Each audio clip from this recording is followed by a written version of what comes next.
உறவுகளுக்கு அன்பு வணக்கம். ஒரு 13 வயது சிறுமி பாடசாலை சுற்றுலா முடித்து நள்ளிரவு 1:30 மணிக்கு வீடு திரும்புகிறார். அழைத்து கொண்டு போவதற்காக தந்தை வருகின்றார். தந்தையும் மகளுமாக வீட்டிற்கு வருகின்றார்கள். வந்த பின்னர் இந்த தந்தை மகளுக்கு உறங்குவதற்கு முன்னர் ஒரு டீ ரெடி பண்ணி கொடுக்கின்றார்.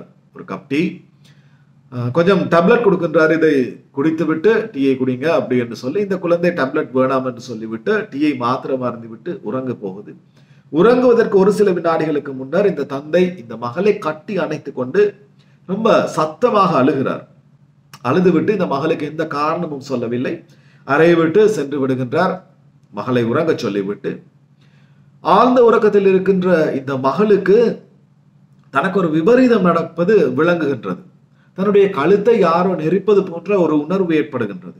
கண் விழித்து மெதுவாக சிரமப்பட்டு கண் விழித்து பார்க்கும் பொழுது தந்தை தன்னுடைய கையில ஒரு வயரை வைத்துக் கொண்டு அந்த அறையிலிருந்து, இந்த மகளுடைய அறையிலிருந்து வெளியே செல்வதை இந்த மகள் உறக்கத்தில் காண்கின்றார். இந்த சம்பவம் நடப்பது 28ஆம் தேதி.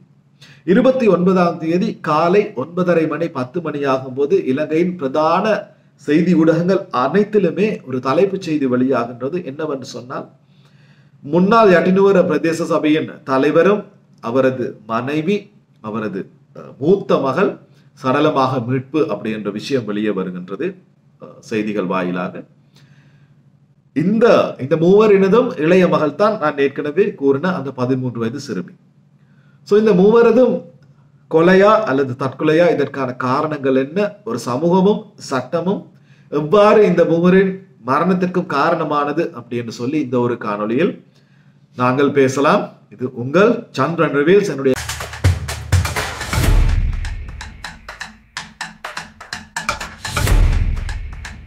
29ஆம் தேதி காலை இலங்கையின் பிரதான ஊடகங்கள் அனைத்திலுமே ஒரு செய்தி வலம் வந்து கொண்டிருந்தது.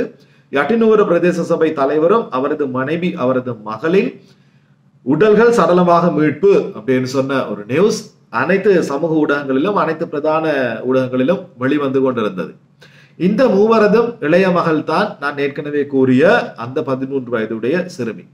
இந்த சிறுமியை நள்ளிரவு 1:30 மணிக்கு பாடசாலையிலிருந்து அழைத்து வருவதற்கு முன்னர் இந்த குறிப்பிட்ட நபர், யட்டினுவர பிரதேச சபையின் முன்னாள் தலைவரும் தற்பொழுது எதிர்கட்சி தலைவருமாக இருக்கின்ற, அதாவது SJB கட்சியினை பிரதிநிதித்துவப்படுத்துகின்ற சம்பிக்க நிலாந்தை, இவருடைய வயது 52. இவர் தான் இந்த தந்தை.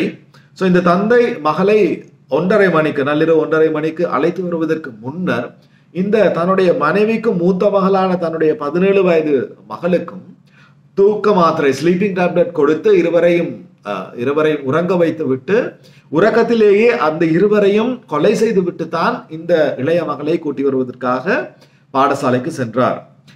அதாவது பாடசாலையிலிருந்து அழைத்து வருவதற்கான காரணமும் இந்த இளைய மகளையும் கொன்றுவிட்டு தானும் தற்கொலை செய்து கொள்வது, அந்த விஷயம்தான் இவருடைய எண்ணக்கருவாக இருந்தது.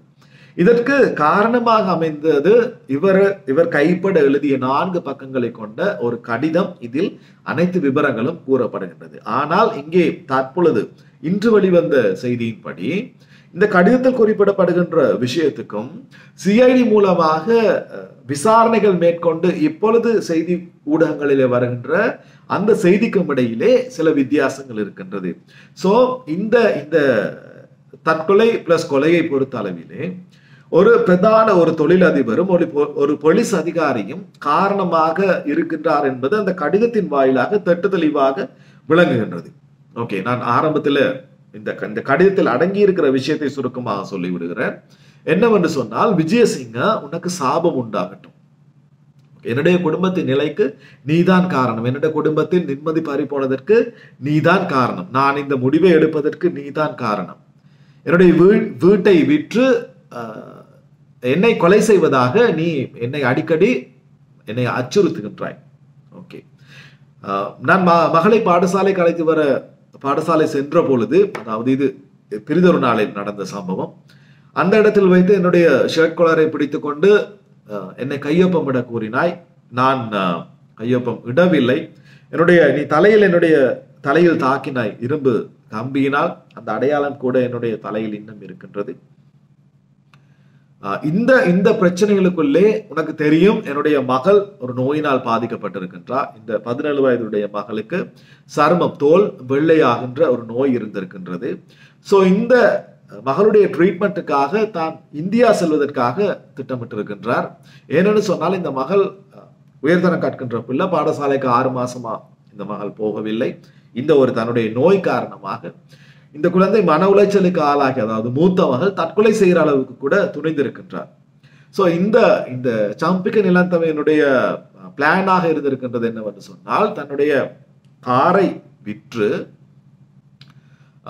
10 லட்சம் இந்த நபருக்கு அளித்துவிட்டு மிகுதியில் இந்தியா சென்று இந்த மகளுக்கு ட்ரீட்மெண்ட் செய்வது, பிறகு வீட்டை விற்றாவது 50 லட்சம் பணத்தை கொடுப்பது, அப்படி என்ற ஒரு விஷயம்தான் இந்த கடிதத்திலே குறிப்பிடப்படுகின்றது. ஆனால் இந்த விஜயசிங்க என்ற நபர் அதற்கு உடன்படாமல் தன்னுடைய வாகனத்தையும் பறித்து கொண்டது என்ற ஒரு விஷயம் தான் அந்த கடிதத்தின் மூலமாக தெரிய வருகின்றது. ஓகே, அந்த கடிதத்தில் மேலும் இதில் கண்டி போலீஸ் பிரிவை சேர்ந்த ஒரு பிரதான உயர் போலீஸ் அதிகாரியும் இதில் சம்பந்தப்படுவதாக இந்த இறந்த சம்பிக்க நிலத்தை குறிப்பிடுகின்றார். ஏனென்று சொன்னால், அடிக்கடி சம்பிக்க நிலந்தவிற்கு இந்த போலீஸ் அச்சுறுத்தலும் இருந்திருக்கலாம். ஏனென்று சொன்னால், இந்த குறிப்பிடப்படுகின்ற இந்த விஜயசிங் என்ற நபர் அந்த ஏரியாவை சேர்ந்த ஒரு பிரபல தொழிலதிபர். சோ இவர்களுக்கு இடையில் ஏற்பட்ட இந்த ஒரு பிணக்கு தான் செய்ய வழி அறியாது இந்த தந்தை, அதாவது சம்பிக்க நிலந்த தன்னுடைய மனைவி மகளையும் கொண்டு விட்டு தானும் தற்கொலை செய்து கொண்டதற்கு காரணம். ஓகே, இப்பொழுது இந்த போலீஸ் விசாரணைகள் மூலம் தெரிய வருகின்ற விடயம் என்னவென்று சொன்னால், இந்த 50 லட்சம் என்ற விஷயம் இங்கே இல்லை. அப்படி ஒரு பிரச்சனை நிமித்தம் இவர் இறந்து போகவில்லை. உண்மையில் என்ன நடந்தது என்று சொன்னால், ஒரு பிரதான தொழிலதிபர், அங்கே விஜயசிங் என்ற பெயர் குறிப்பிடப்படவில்லை.